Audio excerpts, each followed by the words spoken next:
성경 말씀 보겠습니다. 베드로전서 5장 1절부터 11절까지의 말씀입니다. 베드로전서 5장 1절부터 11절까지의 말씀입니다. 너희 중 장로들에게 권하노니 나는 함께 장로된 자요 그리스도의 고난의 증인이요 나타날 영광에 참여할 자니라. 너희 중에 있는 하나님의 양무리를 치되 억지로 하지 말고 하나님의 뜻을 따라 자원함으로 하며 더러운 이득을 위하여 하지 말고 기꺼이 하며 맡은 자들에게 주장하는 자세를 하지 말고 양무리의 본이 되라. 그리하면 목자장이 나타나실 때에 시들지 아니하는 영광의 관을 얻으리라. 젊은 자들아 이와 같이 장로들에게 순종하고 다스로 겸손으로 허리를 동이라. 하나님은 교만한 자를 대적하시되 겸손한 자들에게는 은혜를 주시느니라. 그러므로 하나님의 능하신 손 아래에서 겸손하라. 때가 되면 너희를 높이시리라.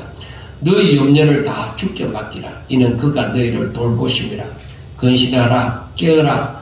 너희 대적 마귀가 우는 사자같이 두루 다니며 삼킬 자를 찾나니 너희는 믿음을 굳건하게 하여 그를 대적하라. 이는 세상에 있는 너희 형제들도 동일한 고난을 당하는 줄을 알미라. 모든 은혜의 하나님 곧 그리스도 안에서 너희를 부르사 자기의 영원한 영광에 들어가게 하신 이가 잠깐 고난을 당한 너희를 친히 온전케 하시며 굳건하게 하시며 강하게 하시며 들을 견고하게 하시리라. 권능이 세세 무궁토록 그에게 있을지어다. 아멘. 아멘. 자, 이제 베드로전서 마지막 부분입니다. 그러니까 베드로가 첫번 그 아시아에 흩어져 있는 성도들이 고난당하는 성도들에게 편지를 보내면서 첫 번째 이 베드로전서가 있고 그 다음 두 번째 편지는 베드로후서가 있습니다.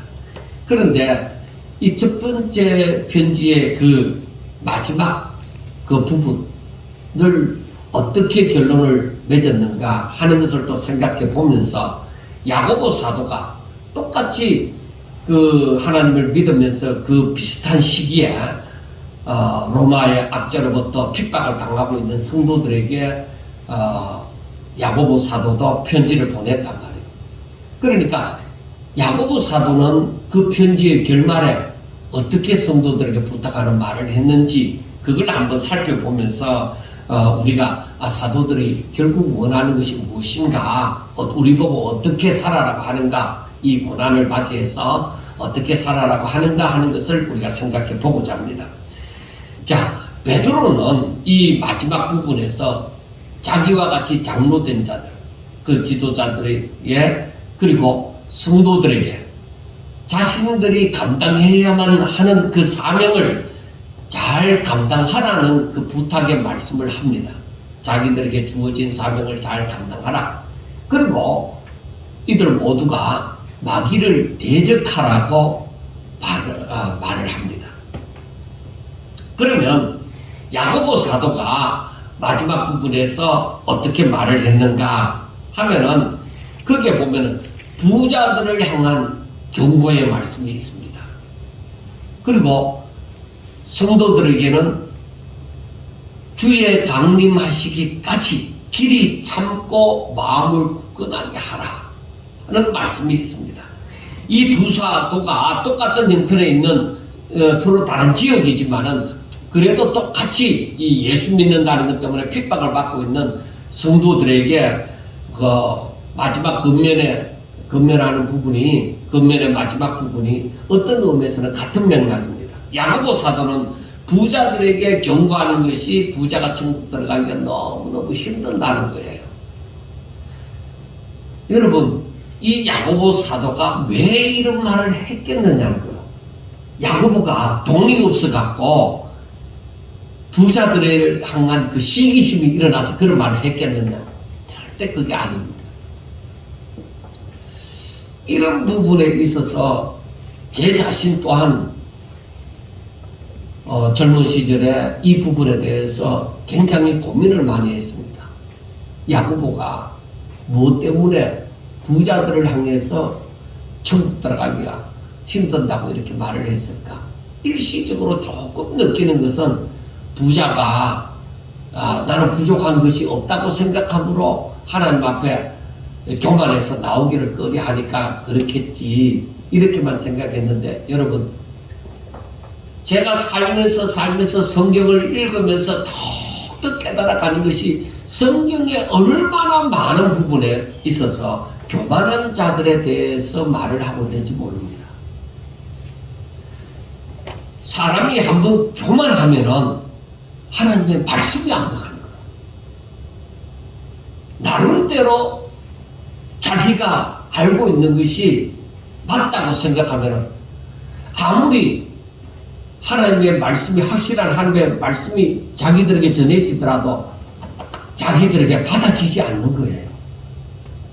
그래서 히브리서 기자가 하는 말이 하나님의 음성이 들릴 때 하나님의 소리가 들릴 때에 너희들 마음을 강팍하게 하지 말라고 얘기를 하는 거예요.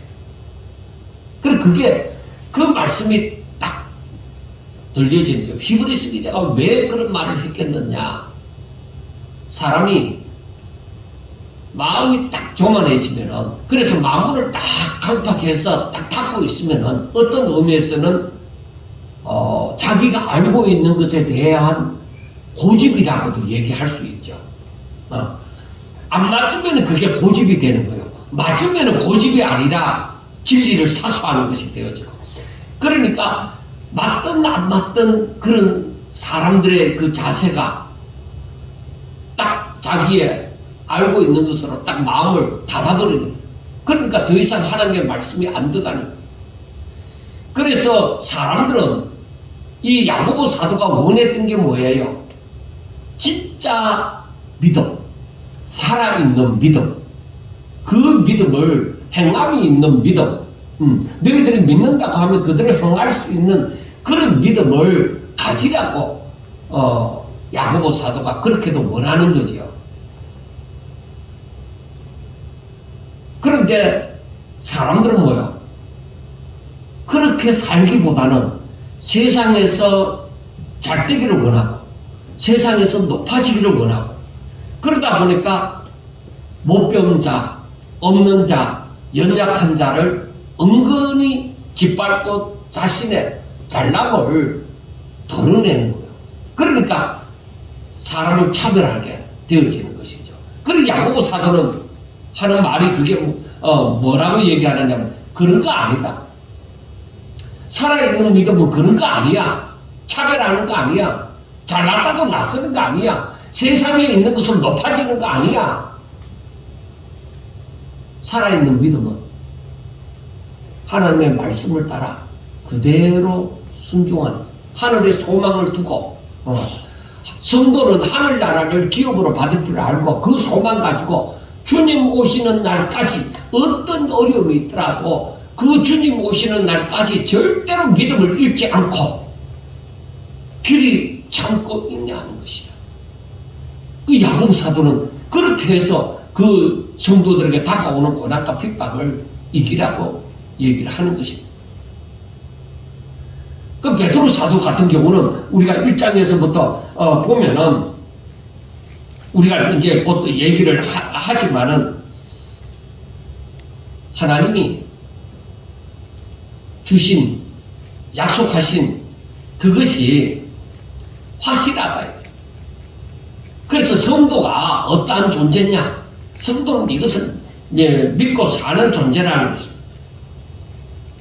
그러니까 성도는 확실한 거룩한 삶을 살아야 된다는 것을 얘기를 해주고 있습니다. 그래서 성도가 세상에서 믿음을 가지고 있다고 하면은 세상에 대해서 어떻게 살아야 되느냐? 나라에 대해서는 어떻게, 나라의 위정자들에 대해서는 어떻게 하고, 그리고 자기들이 그때 종으로 사는 사람들이 많았으니까 주인에 대해서는 어떻게 하고, 부부 간에는 어떻게 하고, 형제들 간에는 어떻게 살아야 된다는 것을 분명히 얘기를 해주고 있습니다. 그리고 내가 예수 그리스도를 믿음으로 말미암아서 고난을 당하는 문제에 있어서 그 고난에 대한 자세가 어떠해야 되는지를 얘기를 해주고 있는 거예요. 그래서 베드로 사도는 얘기하기를 우리가 하나님이 주신 그 확실한 소망을 우리가 붙들고 있으면은 고난을 받을진데 그 고난이 내게 화가 아니다. 내가 믿음으로 말미암아 내가 예수님 때문에 내가 고난을 받으면 그 사람은 복 있는 사람이다. 오히려 지난주에 말씀드린 것처럼 성도들의 그 고난에, 그리스도의 고난에 동참하라고 얘기를 하는 거예요. 절대로 그것은 수치스러운 것이 아니다고 얘기를 합니다. 오히려 너희들은 하나님을 향한 그 믿음을 가지고 길이 참고 오히려 성도의 모습을 드러내라고 얘기합니다. 그러니까 야고보 사도가 말하는 것과 별로 차이가 없습니다. 그런데 이 베드로 사도는 마지막에 얘기하기를 장로들에게, 그러니까 지도자들에게 말씀을 하면서, 그리고 그들에게 어떻게 그 지도자의 삶을 살아야 될지, 그리고 성도들에게는 어떻게 살아야 될지를 얘기하고 모두들에게 마귀를 대적하라고 얘기를 하는 것입니다. 자, 그러면은 성도는 과연 어떤 사람입니까? 우리가 교회 다닌다고만 아니라 하나님을 믿는 사람을 두고 성도라고 얘기하잖아요. 거룩한 백성, 도를 따르는 거룩한 사람들, 그래서 성도라고 얘기하는데, 성도는 바로 우리를 위해 독생자를 보내주신 그 하나님과, 그리고 우리의 죄를 짊어지시고 우리를 대신해서 십자가에 못 박혀 죽으시고 다시 살아나신 그 예수님을 믿는 사람들이 성도들입니다. 그리고 그분이 하신 말씀을 어심없이 아멘 하고 믿는 사람들이 성도들이에요. 그리고 우리는 이 땅에서 나그네와 같은 삶을 살아가는 거예요. 왜? 우리는 이 땅에 잠시 머무는 것이지 우리가 영원히 사는 곳은 하늘나라다. 그래, 하늘나라를 바라보면서 이 땅에 잠시 머문다고 생각하면서 살아가는 사람들이라는 것입니다. 그것을 두고 나그네의 삶이라고 얘기하죠. 그러니까 우리가 이 땅에서 나그네의 삶을 살면서 하늘나라에 들어갈 걸, 즉 본향을 생각하면서 살아가는 사람들이 성도들입니다. 그리고 예수님이 우리들에게 본이 되어 주셨기 때문에 베드로 사도는 그걸 얘기합니다. 예수님이 걸어가신 그 길을, 예수님이 어떻게 사셨는지 그걸 본을 삼아서 우리도 예수님을 따라서 그렇게 살아가라는 것입니다. 그게 바로 성도들의, 하나님을 믿는 사람들의 삶입니다. 그리고 하나님을 믿는 사람들은 우리 주님이 다시 오실 때에 칭찬과 영광과 존귀를 가지고 오시면서 우리들에게 하늘나라를 기업으로 주실 것이라는 것을 확실히 믿으면서 살아가는 사람들이 바로 성도들입니다. 우리 또한 그것을 믿고 그렇게 살아가는 것입니다. 그래서 이 일을 위해서, 확고하게 하기 위해서 각 사람들에게 부탁하는 것이 먼저 지도자들에게, 장로들에게 부탁을 합니다. 권면을 합니다. 어디에서든지 나라도 대통령, 그리고 그 앞선 사람들, 국무위원들도 마찬가지고 국회의원들, 그 지도자들이 굉장히 중요합니다. 그 지도자들, 우리 나라를 말할 것 같으면 어떤 사람들보다도 대통령의 그 의지가 굉장히 중요하죠. 대통령이 어떤 생각을 가지고 어떤 방향으로 이 국책을 이끌어 나가는지 그게 굉장히 중요합니다. 그래서 베드로는 함께 장로된 자들에게, 즉 함께 지도자가 되어진 사람들에게 그들에게 말을 합니다. 나도 당신들과 같이 함께 장로가 되어진 사람들이다. 그리고 나도 고난의 증인이다. 예수님의 고난의 증인이고, 그리고 앞으로 나타날 영광에 나도 함께 참여할 자다. 당신들과 똑같다 이 말입니다. 그리고 그러면서 저들에게 하는 말이, 하나님의 양무리를 치되 억지로 하지 말고 하나님의 뜻을 따라 자원함으로 하며 더러운 이득을 위하여 하지 말고 기꺼이 하며 맡은 자들에게 주장하는 자세를 하지 말고 양무리의 본이 되라고 합니다. 그리고 이게 바로 무엇이냐면 지도자들의 기본 자세입니다. 지도자라면은 적어도 이 자세를 가지고 있어야 됩니다. 장로된 자가 즉 지도자가 기본이 안 되어져 있으면은 외부로부터 다가오는 고난과 핍박을 제대로 감당하지를 않습니다. 그래서 만약에 행여나 지도자가 잘못된 길을 걸어가고 잘못된 생각을 가지고 있으므로 잘못된 것을 가르치면은 성도들은 바른 길을 찾지 못합니다. 그래서 우리가 이스라엘과 유다가 이 멸망할 때 보면은 그 지도자들이 먼저 타락을 했다는 것을 보여줍니다.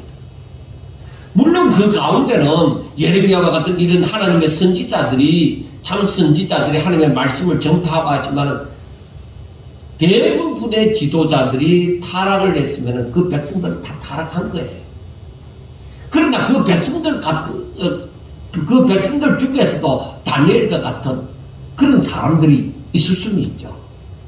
그런데 대부분이 다 하나님의 진노 가운데 하나님의 진노가 임할 수밖에 없는 그런 편에 다 있다는 것입니다.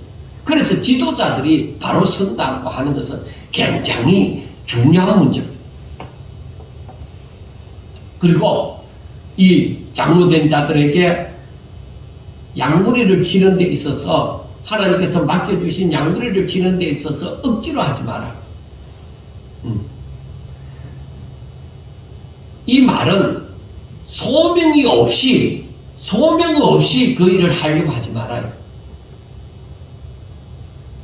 저는 지금도 그 생각을 갖고 있는데 소명을 가지면 그 말을 누구로부터 목사를 해야 된다, 장로가 돼야 된다 이럴 때에 그 자신이 하나님의 일을 하고자 하는 뜨거운 그 소명이 있어야만 이 길을 갈 수가 있다. 하나님께로 내가 나아가고 싶다. 지금 아무것도 하다 못해 아무것도 알지 못한다 하더라도 이 교회에 대해서 알고 교회가 어떤 곳이라는 것도 알고 하나님의 말씀에 대해서 복음을 알고 이런 상태에서 나도 저렇게 살고 싶다. 그런 마음으로 인하여서 그렇게 살고자 하는 마음이 내 속에서 그 뜨거워지는 그 하나님의 부르심이 있어야 그걸 감당한다는 거예요. 그래서 그거는 세상에서 어떤 직업을 갖는 것하고는 다릅니다. 이건 하나님께서 부르시는 그 부르심이기 때문에 그 부르심은 내 속에서 세상에 어떤 무엇을 생각하기보다 그 일에 대해서 내 자신이 뛰어들고 싶은 그런 마음이 안에서 생겨져야만 된다는 것입니다. 그래서 하나님의 양무리를 치되 너희들이 억지로 하지 마라. 그 일을 목사 억지로 하지 말아요. 그러니까 하나님께로부터 사명을 받아서 그걸 제대로 절거히 감당하는 자가 되어지라는 것입니다. 근데 여러분, 제가 이 말씀을 한두 번 받겠습니까만은 이 말씀을 생각할 때마다 사람이 목회를 하다가 너무 힘들어서 피하고 싶을 때도 있다. 그런 걸 두고 얘기하는 게 아니에요. 너무 힘들어서 엘리야 선지자로 죽고자 했잖아요. 그래 어떤 순간을 피하고 싶은 그런 것이 아니라 하나님의 음성을 들었을 때 하나님 나 이제 그만할래요. 나 이제 안 할래요. 하고 완전히 복음이 자기에게 미치는 영향과는 상관없이 살려고 하는 그런 것은 밥 먹고 살려고 하는 사람들입니다. 오히려 어떤 순간이라도 주의 일을 하는 것에 대해서 즐거이 감당하고자 하는 마음이 있어야 돼요. 힘이 빠졌다 하도 내가 모든 것을 다 내려놓고 나 포기하고 싶어 이런 상태에 있더라도 하나님의 그 음성이 들릴 때에 정신 바짝 차리고 하나님의 말씀을 듣고 하나님 너무 힘들어요. 이렇게 하면서도 그 길을 가고자 하는 그런 마음이 사명을 감당하고자 하는 그런 마음이 있어야 된다는 것입니다. 그러니까 적어도 하나님의 양무리를 지는 사람들은 자신을 중심으로 사는 자가 아니라, 자신의 삶을 위해서 사는 사람이 아니라 하나님의 뜻이 이루어지도록 하기 위하여서 양무리를 섬기는 중심으로 사는 것을 얘기합니다. 그것이 또한 즐거움으로 자신의 기분에 따라서 움직이는 것이 아니라 주의 심령을 가지고 자원함으로 해야 된다는 것입니다. 내 마음 가지고 목회하려고 하면 안 된다는 거예요. 그런 사람들은 분명히 나중에 하나님의 뜻을 벗어나는 부분이 보여집니다. 그러니까 내 마음 가지고 하는 것이 아니라 주의 심령을 가지고 주의 은혜로 말미암아 자원함으로 해야만 된다는 것입니다. 하나님의 종이 되어져서 주인이신 하나님께서 기뻐하시는 일인 줄 알고 잘 감당하고자 해야만 그 사람은 그 길을 걸어갈 때 어떤 일을 만나든지 즐거이 순종하는 자가 되어지는 것입니다. 바울 말처럼 이 사람들은 살든지 죽든지 주를 위해서 살리라고 그렇게 말을 할 수 있는 것입니다. 그 다음에 하는 말이, 이런 지도자들은 더러운 이득을 위하여 하지 말고 기꺼이 해라. 그러니까 먹고 살기 위해서나 내가 세상에서 잘해갖고 우리 교회를 크게 키워갖고 명예가 있고 사람들로부터 부러움을 사고 어떤 권위나 어떤 다른 유익을 위해서 하는 그런 사람이 되지 말라는 것입니다. 더러운 이득을 위하여 하는 일이라면 차라리 그런 지도자가 되지 않는 것이 합당한 것입니다. 하나님께서 그러한 지도자의 직분을 주실 때는 하나님께서 기뻐하시는 뜻을 위하여 온전히 하나님의 종이 되어져서 충성되기를 원하는 것입니다. 그래서 맡은 자들에게 구할 것은 충성이니라 하고 말씀을 하는 것입니다. 그래 그 말씀이 이렇게 해서 이해가 되어져야 되는 것입니다. 그런데 하나님께서 맡겨주신 일을 통하여 자신의 다른 이득을 취하고자 하는 것은 합당하지 않습니다. 이러한 사람은 고난과 핍박이 닥치면 아마 양을 버리고 먼저 자기 자신이 살 길을 찾아서 도망칠 것입니다. 장로된 자들도 다 똑같은 사람이지 않느냐? 여러분, 그거 변명이 안 됩니다. 세상에서는 그거 변명이 됩니다. 야, 목사도 사람이잖아. 장로도 사람이잖아. 그걸 변명으로 삼고자 하면 안 됩니다.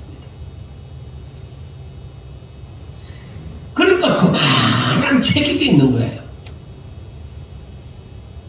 하나님께서 그만한 은혜를 주시는 거예요. 또한 그만한 책임이 있는 거예요. 야, 목사도 사람인데 뭐 어쩔 수 있나? 그것은 하나님이 일하는데 그렇게 해서 거기에다 비유를 하면 안 돼요.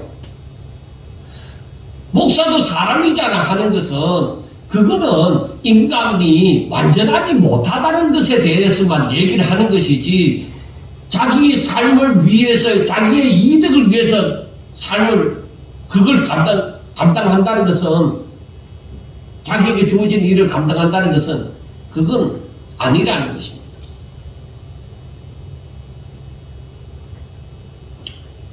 지도자는 양을 위해서 자기 목숨을 버릴 각오가 되셔야만 하는 것입니다.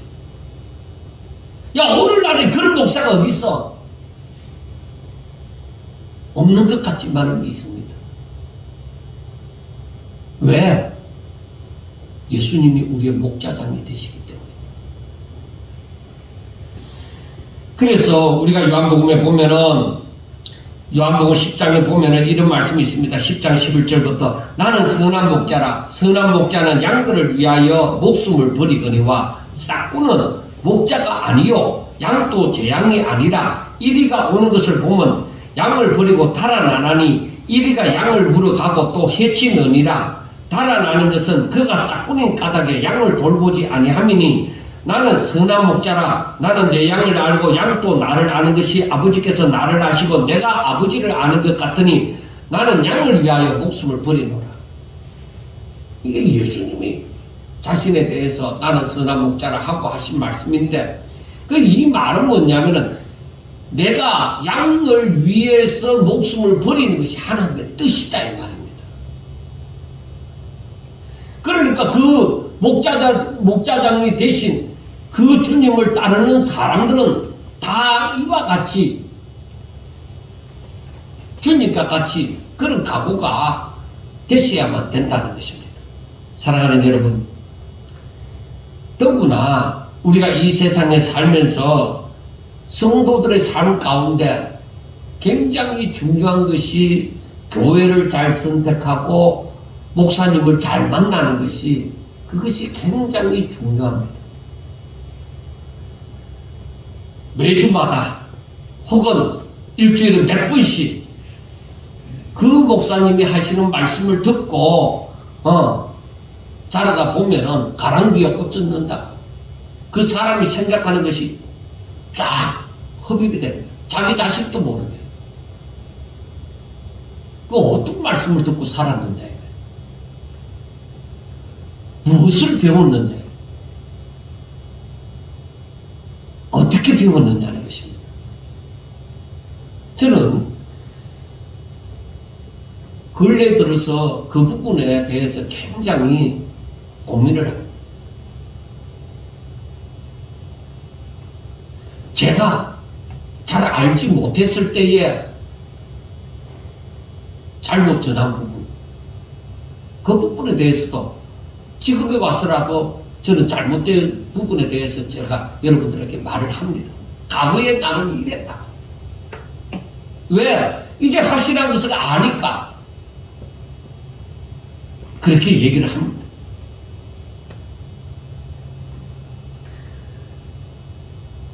저라고 어찌 처음부터 제가 바로 되었겠습니까? 안 믿는 가정에서 뭘 배우고 뭘 알았겠습니까? 신학교를 다니면서 또 목사가 되어져서 점점 하나님의 말씀을 읽고 묵상하고 또 가르치면서 점점 공부하면서 점점 더 하나님을, 살아계신 하나님과의 교제로 인하여서 알아가는 것이죠. 근데 저는 하나님 앞에 감사를 합니다.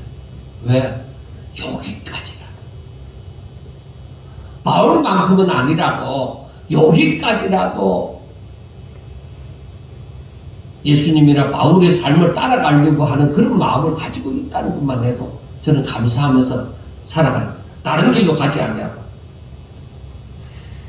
그래서 제 자신이 진정 하나님의 뜻을 따라 양무리를 내 양이 아니라 하나님의 양무리인 줄 알고 제 자신이 하나님의 종이 되어져서 충성하려고 하는 하나님의 뜻을 따르고자 하는 것입니다.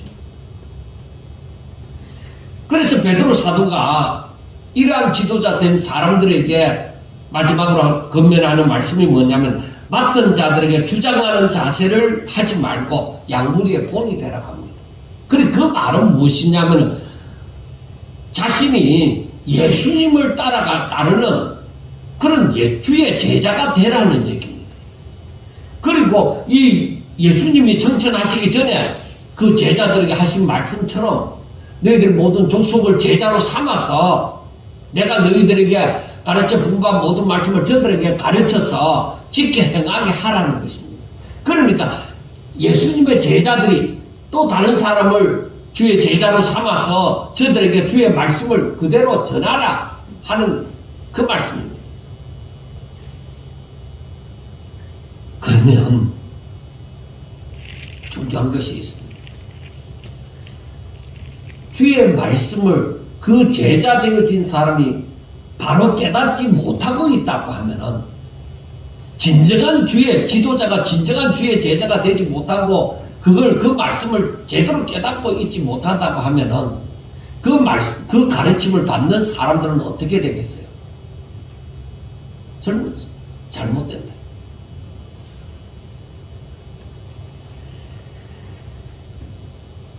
정말 이 목회자의 책임이, 가르치는 자의 책임이, 지도자의 책임이 얼마나 중요하다는 것을, 얼마나 크다는 것을 절실하게 느낍니다.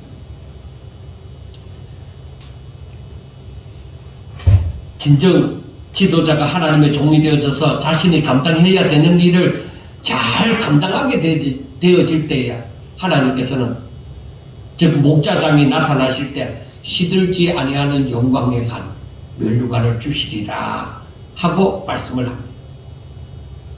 하나님의 종은 다른 거 바랄 거 없어요. 하나님의 뜻을 따라 잘 순종함으로 말미암아서 바로 마지막에 이 면류관을 바라는 것, 그것입니다. 종은 일을 마치고서 주인으로부터 칭찬받는 것이 그게 최고의 기쁨인 거예요. 잘하였도다 착하고 충성된 종아. 그러면은 모든 것이, 모든 그 힘들었던 모든 것이 다 풀려나는 거예요. 왜? 주인이 인정해주니까. 장로된 자들은 바로 이것을 생각하고 자신에게 주어진 양떼를 잘 돌보는 일이 참으로 중요한 것입니다. 이 일로 말미암아 다가오는 고난과 핍박을 잘 감당하게 되어지는 것입니다. 자신에게 주어진 사명을 잘 감당하게 되어질 때 그 다가오는 핍박, 고난과 핍박은 또한 잘 이겨낼 수가 있는 것입니다. 양떼들을 싹군처럼 양을 버리고 자기만 살겠노라고 도망가지를 않는다는 것입니다.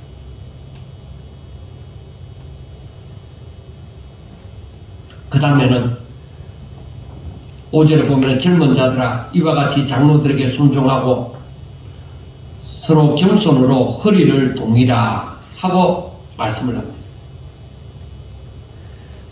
그 장로된 자들에 대해서는 엘드라고 얘기하는데 나이 든 자, 그렇게 보통 표현을 하죠, 영어로서. 그런데 장로들이 나이가 든 자라면 성도들이 이제 젊은 자라고 그렇게 표현이 되어지는 것입니다. 그래서 성도들은 먼저 장로들에게 순종할 줄 알아야 된다. 이 말은 그 사람에게 순종, 그 사람을 보고 뭐 무조건 순종하라 이게 아니라 그 사람이 하나님이 기름 부어 세운 사람인 줄 알고 순종하라는 거예요. 만약에 그가 거짓 선지자라고 하면은 아니죠. 순종할 수가 없죠. 왜? 진리에 대해서 어긋나게 가르치니까. 그래서 장로가 먼저 하나님의 종이 되어 일할 때에 성도는 그와 함께 하나가 되어져서 오직 하나님의 뜻을 위하며 살아야 하는 것입니다. 그런데 성도가 그리 하나님께서 세운 그 장로된 자의 말을 가볍게 여기거나 없인 여기면은 절대로 그 사람은 신앙 잘하지 않습니다.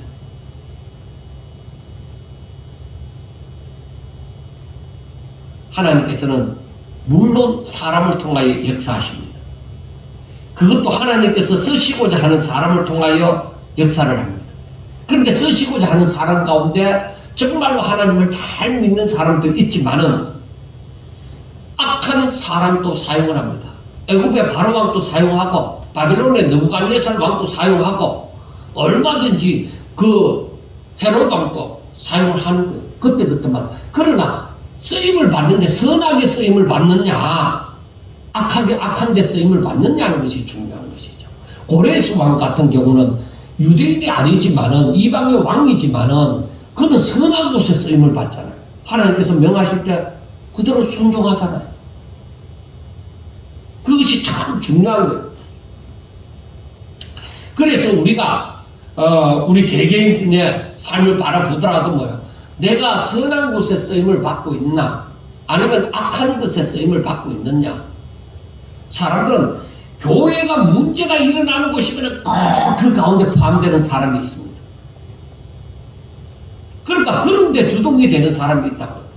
우리나라에 그 어떤 반대 집회를 하는데 그 사진에 보면은 꼭 등장하는 인물이 있다는 거예요. 그 사람들은 꼭 반대 집회에 꼭 가서 대보를 하고 돈을 받는지 어떻게 되는지 모르지만은 그런 집회를 여는 데 참여하는 사람이 있습니다. 그런데 저는 그렇게 얘기하고 싶습니다.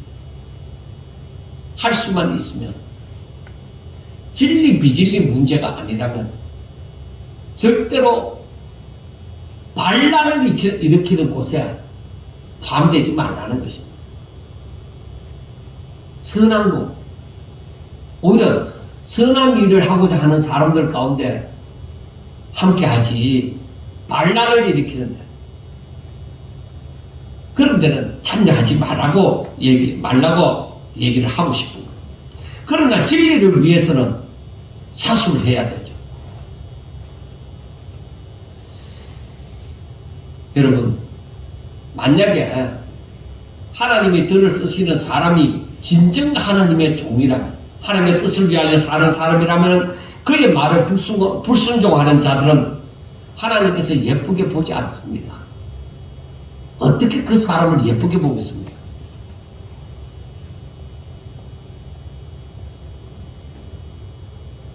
하나님의 말씀을 순종하는 사람은 그 하나님과 하나님의 뜻대로 살고자 하는 사람들과는 얼마든지 하나가 되어질 수 있는 것이죠. 그러므로 우리는 사람을 따르는 것이 아니라 하나님의 뜻을 따르는 사람이 되어져야만 한다는 것입니다. 그래서 제가 자주 얘기하죠. 이철규 목사를 따르는 것이 아니라 하나님의 뜻을 따라 사는 사람이 되어야 된다. 믿음의 선진들이라고 해서 어떻게 실수를 하지 않겠습니까? 그러나 저들은 하나님의 뜻을 깨닫고 언제나 순종하며 하나님의 뜻이 이루어지기를 바랐습니다. 아브라함은 실수 안 했습니까? 다윗은 실수를 안 했습니까? 솔로몬은 실수를 안 했습니까? 완전한 사람은 우리가 찾아볼 수가 없었습니다. 우리 주님 외에는. 바울 또한 마찬가지였어요. 사람들이 성장하는 과정이 있어요. 그런데 그 성경이 모든 것을 그 사람의 성장 과정을 보여주지 않았지만 정말로 우상이 되어질 만한 사람들, 그 사람들의 실수를 성경에 기록을 해놓은 거야. 왜? 어쩌면 우리들에게 희망을 가지라고.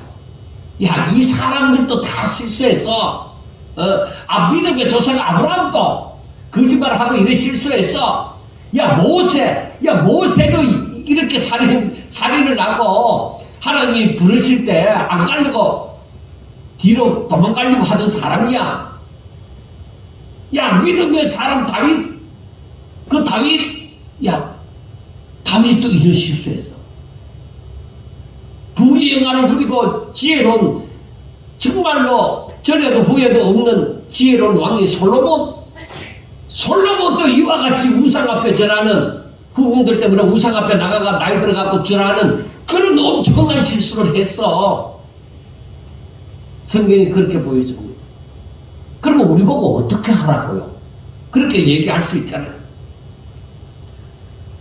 여러분, 그러니까 우리는 사람을 따르는 것이 아니라, 사람을 따르면 분명히 우리는 반란을 일으킬 것입니다. 그러나 하나님의 뜻을 따르기 때문에 하나님께서는 그들의 가는 길을 인도하여 주시고, 그들이 분명히, 믿음의 선지자들은 분명히 하나님 앞에 다 엎드리잖아요. 아브라함도 순종하고, 모세도 순종하고, 다윗도 순종하고, 모세도 순종하고, 솔로몬도 순종함으로 잠언과 전도서가 나오게 되어지고, 베드로도 뭐야? 엄청난 실수했죠. 예수님을 부인하는 엄청난 실수를 했는데 그도 회개하고 하나님의 말씀이 주의 말씀이 생각나서 통곡하면서 돌아오죠. 사람은 불완전한 존재입니다. 실수를 저지릅니다. 죄를 범합니다. 그러나 중요한 것은 저들이 하나님께로 돌아오더라. 저들이 하나님의 음성을 들을 때 돌이키더라 이거예요. 그래서 사람을 보고서 뭐라고 하면은 항상 우리는 나는 잘난 듯이 반란을 일으키는 거예요. 그런데 반란을 일으키는 사람들이 더 잘못을 더 많이 하고 약점은 더 많이 갖고 있고 실수하는 것도 더 많은 것을 갖고 있거든요. 우리가 항상 생각해야 되는 것이 하나님의 뜻이 어디 있는지, 하나님께서 지금 무엇을 하고자 합니까? 이게 굉장히 중요한 거예요. 그래서 성도들은 항상 하나님의 뜻을 따라야 되고, 하나님께서 지도자로 세워주신, 하나님께서 그 사람을 통하여 일하고자 할 때에 그때에 순종하고 해야 되고, 그리고 성도들의 자세는 뭐예요? 바로 주의 겸손을 받아서, 본받아서 우리가 겸손해야 돼요. 여러분, 겸손이 힘들어요. 왜? 우리는 조금만 기분이 좋아질 만한 일이 생기면 교만해져요. 정말 신기하게도 조금만 우리의 기분이 좋아질 만하면 교만해진다는 거예요. 여치가 없어요. 여러분, 우리 자신을 한번 좀 가만히 살펴보세요. 앞으로 살면서도 순간적으로 나는 괜찮아. 나는 이만하면 됐어. 나는 적어도 이 정도야. 내가 다른 사람한테 끌릴 일이 없어. 그런 마음이 순식간에 내 가운데 자리를 잡는 일이 너무나도 많은 것입니다. 그런데 하나님께서는 말씀을 하죠. 하나님의 능하신 손 아래에서 겸손해라. 그러니까 하나님 앞에, 적어도 하나님 말씀 앞에 엎드릴 줄 아는 사람이 되셔야 된다는 거예요. 성도의 삶은 하나님의 말씀, 하나님의 능하신 손 아래에서 엎드릴 줄 아는 자, 이게 중요합니다. 그런데 내가 이렇게 하나님의 말씀 앞에 엎드리면은 다른 사람들이 나를 무시하거나 약하게 보거나 그렇게 하지 않겠느냐? 여러분, 그것도 염려하지 말아요. 때가 되면 그 사람들이 높임을 받는 거예요. 그래서 6절 말씀에 있는 것처럼 하나님의 능하신 손 아래에서 겸손하라. 때가 되면 너희를 높이시리라. 나는 낮아졌는데 하나님이 나를 높이신다. 예수님은 십자가에 못 박혀 죽으셨는데 모든 만물을 그 주의 이름 앞에 다 군복토록 만들어 주신 거예요. 그래서 내가 스스로 높고자 막 그렇게 안 해도 때가 되면 하나님이 아신다. 그리고서 하시는 말씀이 7절에 보면 너희 염려를 주께 맡기라. 이는 그가 너희를 돌보심이라. 그래, 이 말씀을 잘 생각해 보세요. 성도들이라도 왜 염려가 안 생기느냐, 왜 근심이 없겠느냐, 왜 걱정이 없겠느냐. 그런데 우리 주님께서도 말씀하시기를 이 염려하지 말라고 얘기하죠. 야, 너희들이 염려한다고 뭘 해결하느냐, 내 길을 한 자나 더 알 수 있느냐, 그렇게 말씀하시죠. 그래서 우리가 이 말씀을 가만히 생각해보면서 베드로가 왜 성도들에게 너희 염려를 주께 맡기라고 얘기를 하는지, 그것은 너희들이 이 고난을 예수 이름으로 말미암아 고난과 핍박을 당한다 해도, 그리고 세상으로부터 또 우리가 오늘날 당하는 경제적인 압박이나 어떤 정치적인 압박이나 그런 게 다가온다 해도 우리가 해결할 수 있는 것은 성도 자신이 개인적으로 해결할 수 있는 것이 없다. 그래, 그것 또한 하나님 앞에 맡겨요. 왜? 하나님은 우리를 지키시며 우리를 돌보시며 하나님의 말씀을 순종하며 살아가는 자들을 항상 하나님이 보호하신다. 저들과 함께하여 주신다. 그러므로 우리에게 다가오는 염려를 내가 짊어지는 것이 아니라 수고하고 무거운 짐진 자들아 다 내게로 오라. 내가 너희 짐을 맡아주는 것이죠. 그래서 염려가 생기고 근심이 생기고 어깨 무거운 짐까지 다 짊어졌다. 그러면은 무거우면은 어떻게 해야 돼? 주님이 내게로 오라고 얘기하죠. 그게 해결 방법이다. 그리고 여기에서는 베드로 사도가 하는 말은 주께 맡기라는 거예요. 그래서 우리가 세상을 살다가 내가 감당이 안 되는 문제들이 있어요. 내가 감당이 안 되는 문제, 이거 내가 어떻게 할 수 없는 문제는 하나님 앞에 맡기고 기도하라. 하나님께서 해결해 주시기를 기도하라. 정말로 우리 주님 뜻대로 되어지기를 바라라. 여러분, 하나님의 역사 앞에 겸손하여서 순종하면은 하나님께서 때가 되어져서 너희를 높여주고 너희를 돌봐주실 것이라는 말씀입니다. 이것을 믿으면은 고난과 핍박도 감당할 수가 있게 되는 것입니다. 이것을 믿으면. 여러분, 이걸 확실하게 믿는 자가 돼야 돼요. 제가 언젠가 시간이 있으면은, 언젠가 기회가 되어지면, 그리고 성경을 읽다가 그 본문 우리가 계속적으로 해나가다가 그 본문이 나오게 되어지면 말씀을 드리겠지만은, 사람이 얼마나 지금 성도들이 우리 목회자들이나 다 마찬가지로 하나님을 믿는 사람들이 얼마나 하나님의 말씀에서 벗어난 삶을 살아가고 있는가를 아는 자가 얼마나 될까? 저는 그것도 고민돼요.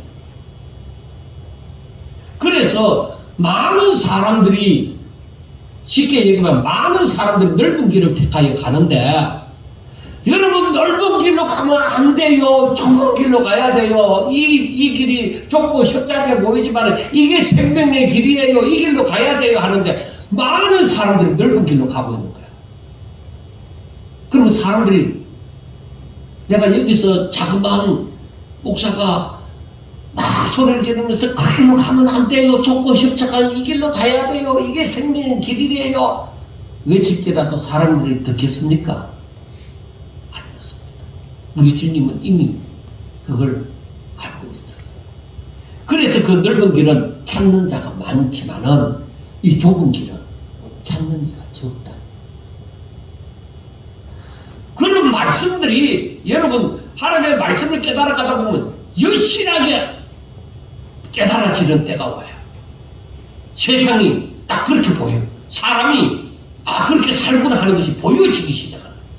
하나님의 말씀을 깨달아가다 보면. 여러분, 그래서 베드로 사도는 마지막으로 하는 말이 이렇게 젊은 자들, 즉 성도들에게 이렇게 말씀을 하면서, 즉 이들은 뭐요? 하나님의 뜻을 따라서 너희들이 하나님의 뜻을 중심으로 해서 지도자들도 마땅히 그렇게 살고 성도들도 그렇게 살고 너희들이 해야 될 일이 무엇이냐? 이러한 고난과 핍박이 닥쳐올 때에 마귀를 대적하라 이거예요. 어떻게 대적하느냐? 근신하라, 깨어라. 너희 대적 마귀가 우는 사자같이 두루다니며 삼킬 자를 찾나니 너희 믿음을 굳건하게 하고 그를 대적하라. 근신하고 깨어서 믿음에 확실하게 서서 대적하라. 한번 따라합시다. 내가 예수 이름으로 명하노니 너희 대적 마귀는 내게서 떠날지어다. 여러분, 입으로 여러분들 힘들 때마다 그렇게 내 입으로 말해보세요.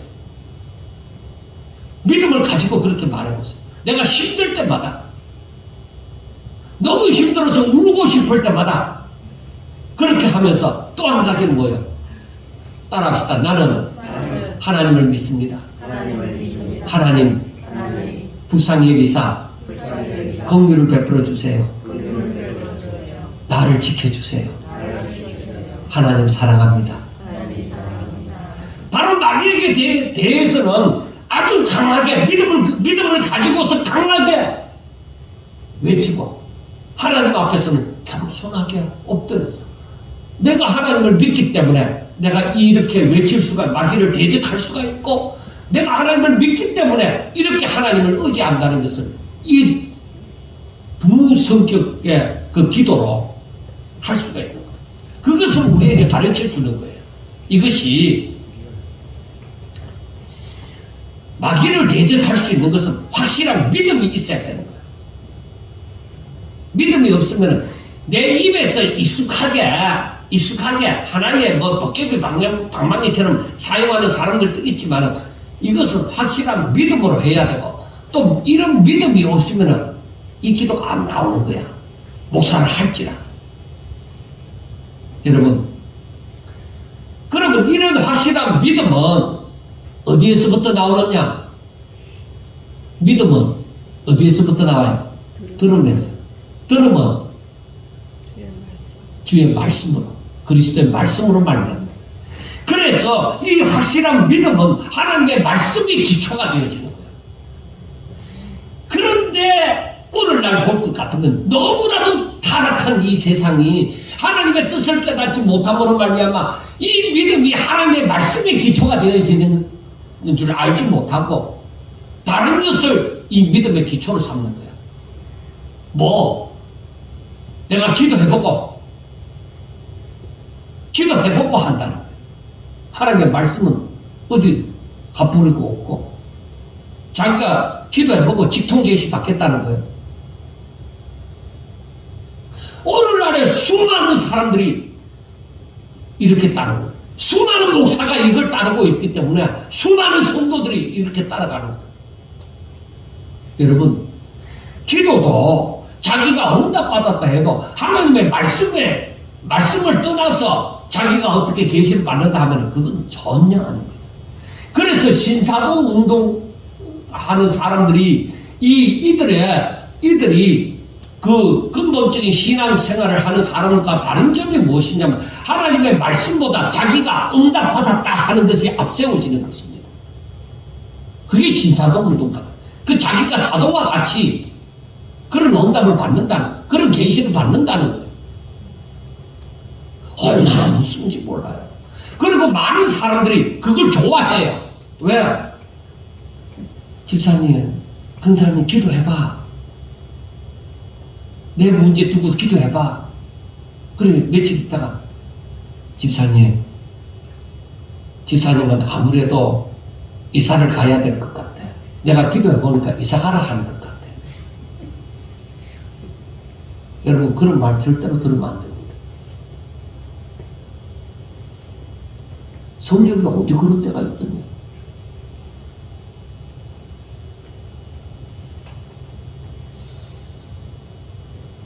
여러분, 제가 지금 내일 새벽에 또 이 부분에 대해서, 토요일날 새벽에도 그 부분에 대해서 조금 기록을 해놓았지만 월요일 새벽에 또 이 부분에 대해서 제가 또 기록을 하려고 합니다. 여러분들에게 보내주려고 하는데, 앞으로 가면 갈수록 이제 이러한 일이 옛날 7, 80년도에 일어났던 그 성령운동하고 성령운동, 무슨 성령운동이요? 제 자신도 그 단어를 쓰고 성령 충만, 말씀 충만, 은사 충만하고 했지만은 제가 아니라는 것을 제가 깨달은 이상, 왜 아니라는 것을 알았던 이상 제가 여러분들에게 그걸 그대로 둘 수가 없어요. 그게 아니에요. 하나님의 말씀이 기초가 되어지지 아니하고서 하나님의 뜻을 행할 수가 없어요. 차라리 점제의 전택하세요. 차라리 예수 점제의 전택하지 말고 차라리 제가 안 믿는 사람 점제의 전택하라. 제 자신이 기도하고 환상을 보고 예언을 한다고 하고 했지만은 제 마음에 너무나도 불안해서 제가 여러분들에게 한번 했던 말씀이 있습니다. 70% 이상 확신할 수 없다. 그 70%가 어딨냐? 그 70%는 신비에 가까울 정도로 확실하게 아는 거예요. 근데 제가 그거 아니라고 하잖아요. 왜? 제가 항상 불안해하고 마음에 갈급해하고 했던 원인이 뭔지 압니까? 제가 왜 그 길로 안 가고 지금 말씀하는지 압니까? 제가 그렇게 하다못해 누구 집에 장롱에 있는 돈 얼마까지 연하는 거 그거 알았던 사람인데, 여러분, 그러면 그 소리 들었던 사람이 한장하고 뒤집어질 거 아니야. 그런데 지금은 제가 그렇게 하려고 하지 않습니다. 그런 거 보려고 하지 않습니다. 정재희도 그걸 알기 때문에. 안 믿는 정재희도, 하나님 안 믿는 정재희도 그걸 알기 때문에 제가 그런 짓 하려고 하지 않습니다. 제가 그런 걸 알아도 제 마음에는 갈급함이 너무나도 있었던 거예요.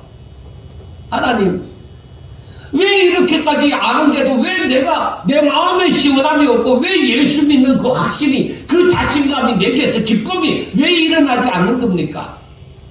제가 그것 때문에 수십 년을 제가 고민을 하고 그런데 사람들은 그걸 좋아하기 때문에 제가 그걸 더 하고 싶었던 거예요. 그런데 그때마다 뉴질랜드에 있을 때도 몇 번이나 그렇게 하려고 했는데 하나님께서 끝까지 한국에 와서조차 끝까지 하나님께서 그걸 허락하지 않는 거예요. 오래 성경을 보라고 얘기해요. 여러분, 제가 오늘 시간이 많이 돼서 그냥 간단하게만 이렇게 끝내도록 합니다. 절대 그거 아닙니다. 오히려 제가 하나님의 말씀을, 이 하나님의 뜻을 더 깊이 깨달음으로 말미암아서 제 마음에 평안이 있고 확실히 있고 그 뜻을 밝히 깨닫는 그런 역사가 일어납니다. 그래서 제가 여러분들에게 얘기했죠. 어릴 때부터가 여러분, 다른 세계 하나님의 나라가 있습니다. 우리가 사는 이 세상, 이 나라 말고 하나님의 나라가 있습니다. 여러분들의 육신이 알잖아요. 여러분들 눈으로 보니까 육신을 보잖아요. 그런데 우리가 육신이 있다는 것을 알지만 우리 정신이 있다, 이성이 있다는 것도 알잖아요. 내 정신세계, 나는 어떤 것을 중심으로 산다 하는 정신세계가 있잖아요. 그걸 인정하잖아요. 이성이 있다는 걸 인정하잖아요. 여러분, 영혼의 세계가 있습니다. 그런데 세상 사람들은 그 영이 살았을까요? 죽었을까요? 살았어요? 죽었어요? 죽었죠. 그런데 우리 예수 믿는 사람은, 끝없는 자는 그 영이 살았어요? 죽었어요? 바로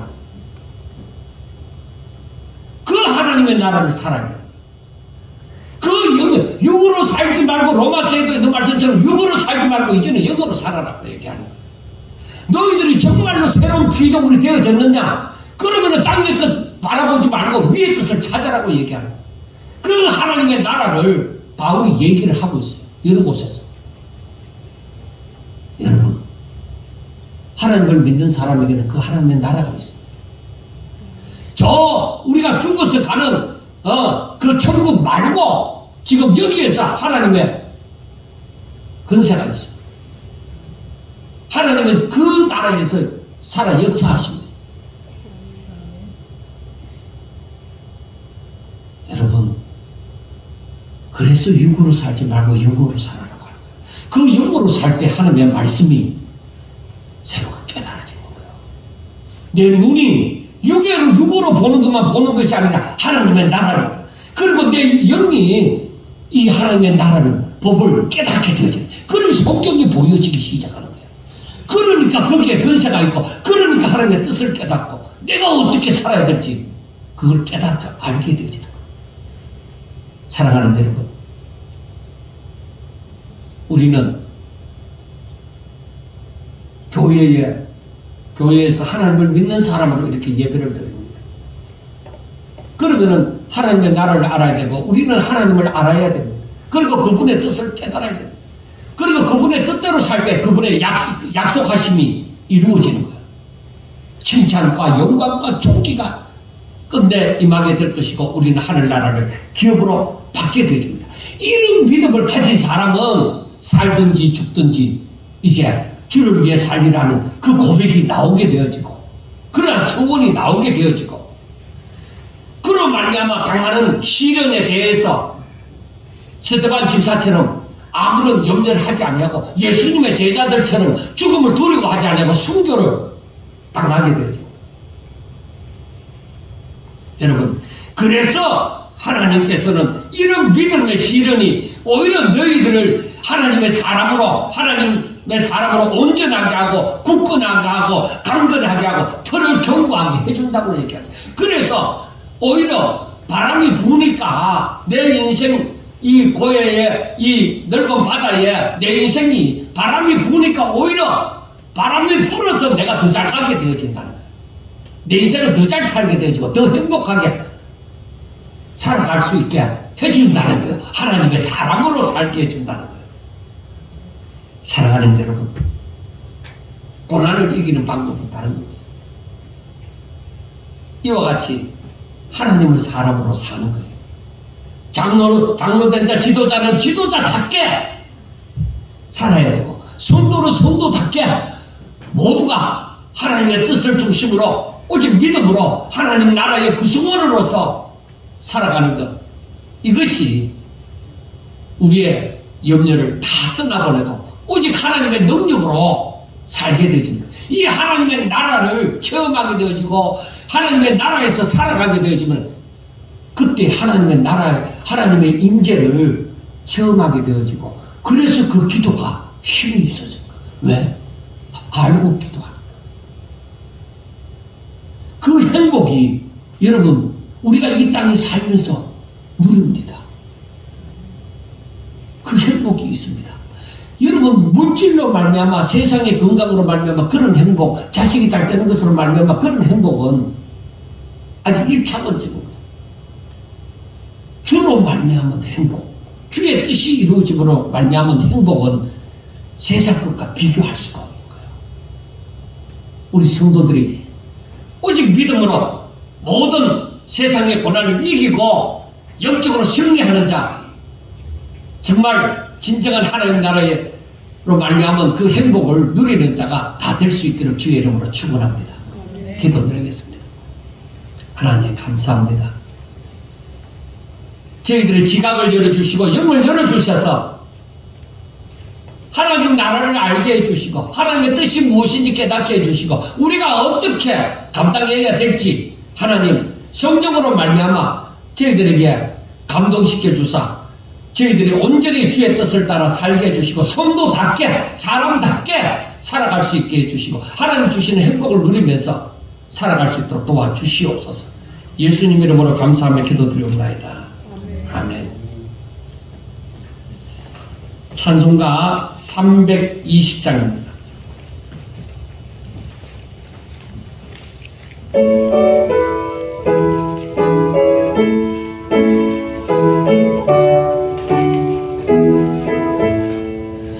나의 죄를 정케 하사 주의 일꾼 삼으신 구세주의 넓은 사랑 항상 찬송합니다. 나를 일꾼 삼으신 주 구신 능력 주시고 언제든지 주 뜻대로 사용하여 주소서. 내게 부어주시려고 은혜 예비하신 주 주의 은혜 채워주사 능력 있게 하소서. 나를 일꾼 삼으신 주 크신 능력 주시고 언제든지 주 뜻대로 사용하여 주소서. 주의 짐을 풀어주신 주의 능력으로다. 나를 피로 사신 예수 내 맘속에 오소서.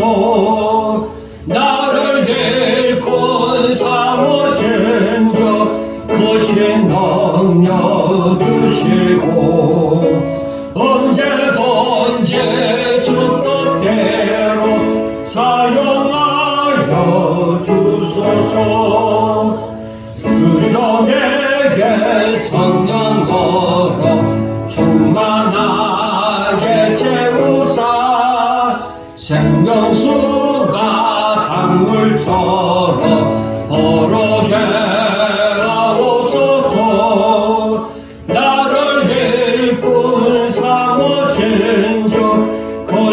영역 주시고 언제든지 주 뜻대로 사용하여 주소서. 아멘. 기도드리겠습니다. 하나님 감사합니다. 저희들에게 날마다 은혜를 부어주시사 하나님을 알게 해주시고 깊은 교제를 나눌 수 있게 하여 주시고 우리의 마음이 오직 하나님께 있게 해주시고 하나님의 뜻을 품게 하여 주시옵소서. 그리하여 이 마지막 시대를 잘 살아갈 수 있도록 도와주시옵소서. 하나님 앞에 범사에 감사해서 감사한금을 드립니다. 이철기 목사가 드렸습니다. 유혜정 사모가 드렸습니다. 이태숙 권사님이 드렸습니다. 이랄 권사님이 드렸습니다. 심영순 권사님이 드렸습니다. 이영희 권사님이 드렸습니다. 김혜영 청년이 드렸습니다. 김미리 청년이 드렸습니다. 김진윤 성도가 드렸습니다. 문명으로 드렸습니다. 이재감 집사님이 드렸습니다. 공준희 집사님이 드렸습니다. 박향수 권사님이 드렸습니다. 김현재 권사님이 드렸습니다. 이재영 집사님이 드렸습니다. 하나님 감사합니다. 사랑하는 자들이 이 땅 위에 살면서 크신 하나님의 임재를 체험하며 하나님 앞에 감사하고 찬송하며 영광 돌릴 수 있도록 주여 저들을 항상 지켜주시고 붙잡아 주시고 인도하여 주옵소서. 여기저기에서 지진의 소식도 들립니다. 이제는 전쟁만 아니라 지진의 소식도 들리는데 앞으로 얼마나 더 크게 우리들에게 다가올지 알 수 없습니다. 그러나 그 가운데서라도 우리들이 믿음을 잃지 아니하고 오히려 하나님의 말씀을 부여잡고 주의 날이 가까이 오므로 아버지 오히려 더 깨닫고 믿음을 강건케 하여 주시옵소서. 우리 하나님께서 꼭 붙잡아 주시고 아버지 이 나라와 이 백성 그리고 아버지와 사랑하는 저희들이 머무는 이 고성 땅과 우리 새생명교회와 우리 성도들 꼭 붙잡아 주시고 저들의 기업조차 하나님께서 꽉 붙잡아 주셔서 마지막 때에 더 큰 일을 감당할 수 있는 축복이 저들 가운데 있게 해주시고 그걸 감당할 수 있는 믿음이 있게 주여 도와주시옵소서. 예수님 이름으로 감사하며 기도드리옵나이다. 아멘. 간구 말씀드리겠습니다. 지금 우리나라에도 지진이 이제 또 오죠. 우리 어릴 때 그런 것에 대해서 크게 못 들었잖아요. 그런데 지금은 세계 모든 사람들이 지진에 굉장히 민감합니다. 왜? 때가 왔다 하는 것을 사람들이 느끼기 때문입니다. 그렇기 때문에 항상 우리가 주의 말씀대로 이루어져 가는 것이구나 하는 것을 알고 기도하시기 바랍니다. 이런 때에 근신하라 깨어라고 얘기를 하는 것처럼 정신 차려서 예수님을 잘 믿는 자들이 꼭 되시기 바라고 그래서 그 지금 티르기에 즉 터키와 그 시리아 주민들이 너무나도 어려움을 당하고 있는데 우리도 언제 한번 힘써서 헌금을 해서 또 저들을 돕는 그런 일을 하고자 합니다. 작은하마 우리의 마음이 하나님의 뜻이 이루어지고 있기 때문에 고난당하는 성도들은 얼마나 또 힘든 가정 속에 있느냐 하는 것을 생각하면서 한번 또 합심해서 언제 나를 정해놓고 헌금을 드리고자 합니다. 여러분들도 기도하시고 또 여러 가지로 정말 주의 때를 생각하시기를 바랍니다. 그리고 제가 하나님의 이 기운이 하나님의 촛대가 지금 우리나라에까지 왔다가 다시 아시아나 아프리카로 가고 있는 것을 보게 되어집니다. 우리나라가 예루살렘처럼 정말 사용되어지리라고 저는 생각합니다. 그래서 이 촛대가 옮겨지는 것을 바라보면서 무엇을 생각하느냐.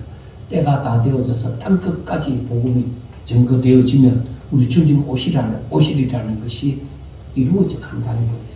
그래서 제가 왜 이 동남아시아에 대해서 관심을 많이 가지느냐면 바로 그것을 생각하기 때문입니다. 그 주의 일에 동참하고자 하는 것 때문입니다. 다른 거 아닙니다. 여러분들도 우리 하나님이 어떻게 일하시는지 그것도 관심을 가지시고 항상 주와 함께 동참하는 자가 되시기를 바랍니다. 자, 이제 찬송가 621장입니다.